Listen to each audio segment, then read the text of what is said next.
Whitney Houston's tragic death at 48 has saddened the nation. She was an incredible talent. I myself marveled at her voice. And to watch her degeneration in the last 15 years or so with her cohort was very, very saddening as well. But as soon as I heard that she had died Saturday evening, I was working up at the office and I told Aaron Dykes, I said, watch, it's going to be prescription drugs. Now, how did I know that? And they've now admitted that, Xanax and others. Because in almost every case, it's prescription drugs that are killing people, not even illegal drugs. And look, cocaine's bad news, opiates are bad news. But if you look at the statistics, they vary year to year in the United States alone. It's well over, on average, 150 plus thousand people that die from over-the-counter and prescription drugs. It is an epidemic. And I looked up the statistics. You can look them up. Not one death a year from marijuana. Not one death. The federal government, the DEA, they all admit that. So here she is after years of drugs, alcohol, legal drugs, with a bunch of prescription drugs, no alcohol, even in her hotel room, found dead in her bathtub with a bunch of Xanax and other pill bottles, all prescription around her.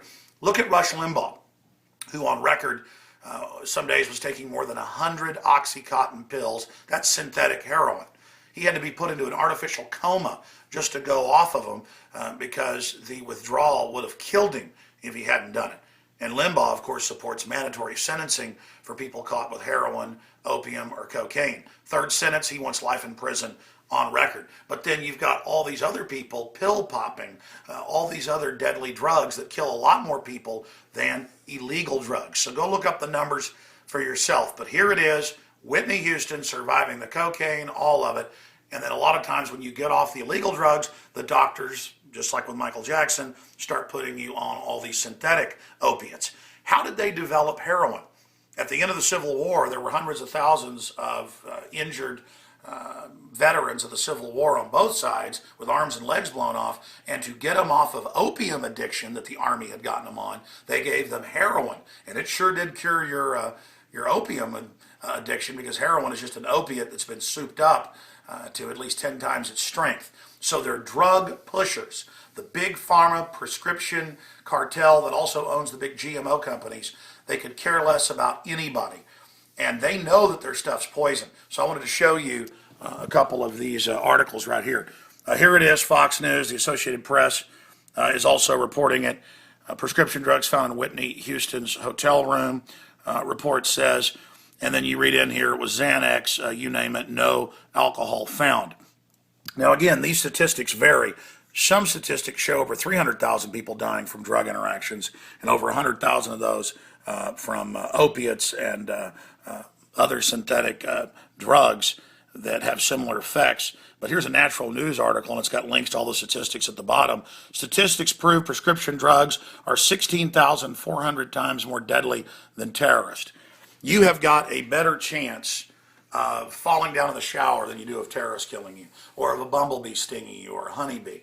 And you're 16,400 times, that's even the Scientific American magazine breakdown, to die from prescription drug interactions than you are from terrorists. But our whole way of life is being overthrown in this fake drug war, which is really just meant to keep up the price of illegal drugs, and the big banks are laundering the money.